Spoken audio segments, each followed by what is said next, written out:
দর্শক, কিছু সময় আগেই বলেছিলাম যে একটি শিশুকে ধর্ষণ শেষে হত্যা করা হয়েছে, হত্যা করে বস্তার মধ্যে আটকে রাখা হয়েছে। এখন আমরা দেখতে পাচ্ছি যে সেই যে যার বিরুদ্ধে এই ধর্ষণের অভিযোগ উঠেছিল তার লাশ হয়তো বা পড়ে আছে। সেটি জনতা নিজের হাতেই তার বিচার করে দিল। জনতা, স্থানীয়রা তারা এই ধর্ষণের নৃশংসতা এটা কিন্তু সহ্য করতে পারেনি স্থানীয় মানুষ। শত শত মানুষ তাকে মেরে থেতলে দিয়েছে একেবারে। এবং আমরা যারা দেখেছি যে ভেতরে কি অবস্থা, ওর এখন বেঁচে আছে? না না, এখন বেঁচে নাই। না না, একবার এই তো মনে করছেন খুব জঘন্য একটা অন্যায় করছে। সে মনে করে একটা বাচ্চা শিশু, তার হাতে কোনো হিংসা থাকতে পারে না। এই জানোয়ারটা সেই শিশুটারে এমন ভাবে হত্যা করছে, তা পাবলিকে সহ্য করতে পারে নাই। এই কারণে তারে একবারে বিদায় করে দেওয়া হলো।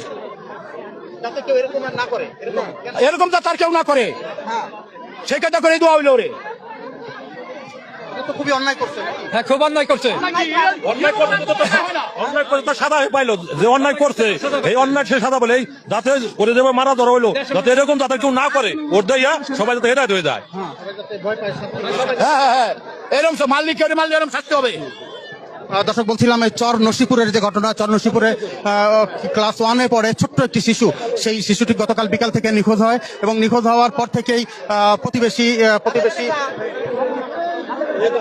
প্রতিবেশী হায়দারের বাড়িতে তার লাশ আজকে সন্ধ্যায় এসে পুলিশ খুঁজে পায় বা উদ্ধার করে, লাশ উদ্ধার করে। কিন্তু এই খবর পেয়ে শত শত মানুষ, গ্রামের শত শত মানুষ তারা কিন্তু এখানে ছুটে এসেছে এবং এই দৃশ্য দেখে তারা সহ্য করতে পারেনি।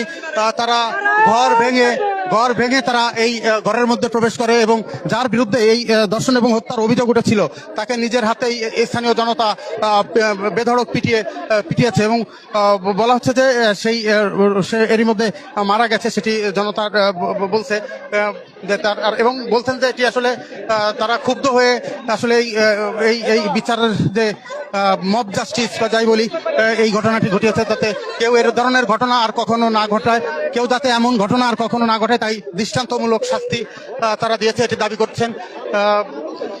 কিছু সময় আগেই কিন্তু এখানে পুলিশ চেষ্টা করেছে অনেক তাকে রক্ষা করবার, কিন্তু পারেনি। পুলিশের ব্যারিকেড ভেঙেই কিন্তু স্থানীয় জনতা শেষ পর্যন্ত এই যে হায়দার তার উপরে হামলা চালায়। গাছ বাড়ি তুলে দিয়ে এই পাশে তুলে দিয়ে ঘাট এ পাশে 250 বেড